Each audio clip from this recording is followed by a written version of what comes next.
Novak Djokovic has been deported from Australia, and as Australia's government is gloating about expelling the world's #1 tennis player from the country under the excuse that his presence there might incite anti-vaccine sentiment in the country, is Novak Djokovic himself an anti-vaxxer, as many are calling him? And is this about keeping sports and the public safe, or is something else going on? It all started back in April 2020 when Djokovic said this. Ja recimo nisam za vakcine lično i ja ne bi voleo da mene neko obavezuje i da me neko primorava da se ja vakcinišem da bi putovao.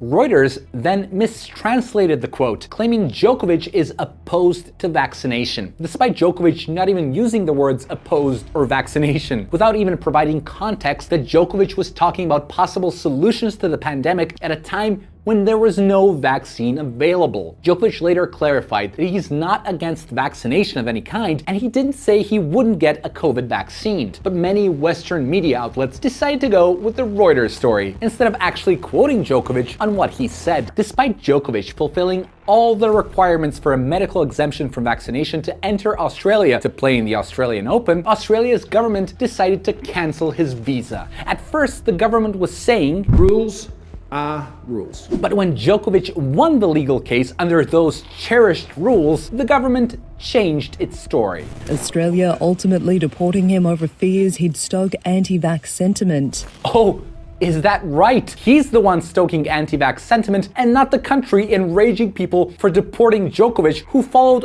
all the rules for getting a medical exemption and never said he was opposed to vaccination. Think about it.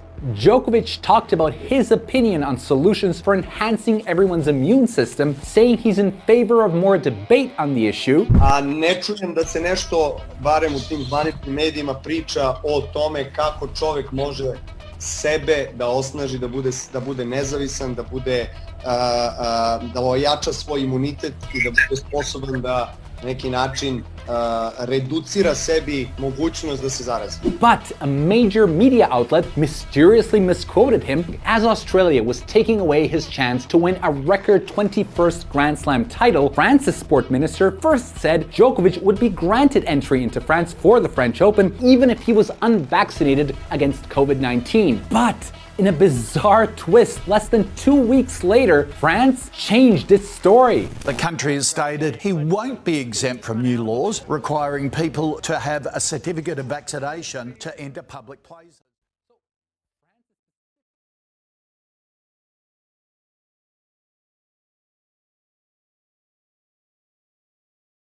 But, you know, spiritual, emotional, we are all of that, and we are synchronized and we are harmonized with the Schumann resonance of 7.83. We are the physics, the science, everything proves it. We're electrical. We are electrical beings. We're absolutely electrical beings. Yes. Our entire system is electrical, and absolutely. It's completely governed by our realm of existence. That the Earth is shooting off an electrical field. Now, what percent of the population is religious? 90% has a religion. So if you have a religion, that means that you have a spirit, right? Why aren't we applying that? Why aren't we looking at this life like we are a spirit? Why aren't we cultivating that? And that, my friend, is what sovereignty means. It's becoming sovereign. So what you just said is becoming real sovereign. What does sovereign mean? That means an outside energy does not hold dominion on your life. It means when you wake up, your whole lens is based on your thoughts, not somebody else's. And one of the people that I admire a lot in my life, and I feel that even though I have not lived in his era, that has left a huge legacy for all of us. And his name is Nikola Tesla, obviously. For a lot of people watching, they probably know who he is. Yeah. And he's one of the biggest reasons why we are able to have this live and wireless, everything wireless is his creation. It started with his inventions. And one of his quotes, actually, that stick with me is that one must be sane to think clearly. Yeah. But one can think deeply and be quite insane. And he understood the importance of having a sane mind, of being quiet, of being calm, of importance of going back to yourself,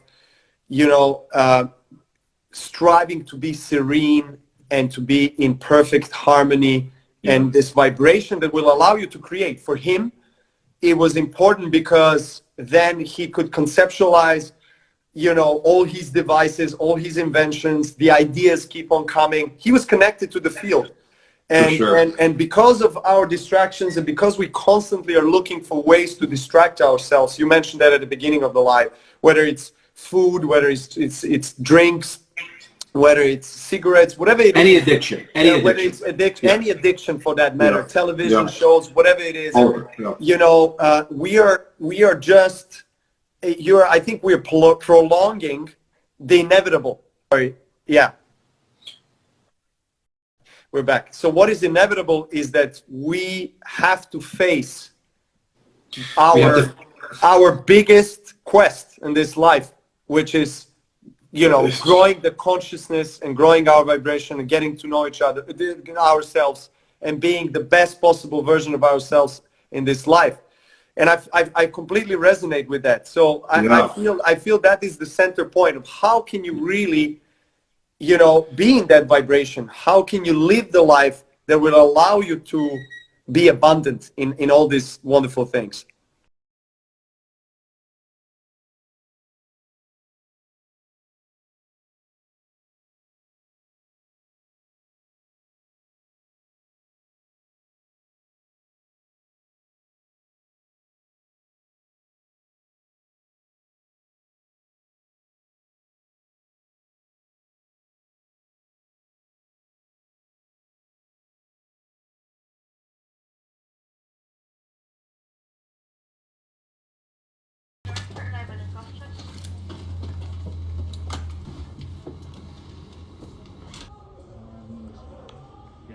Novak Djokovic and his entourage touching down.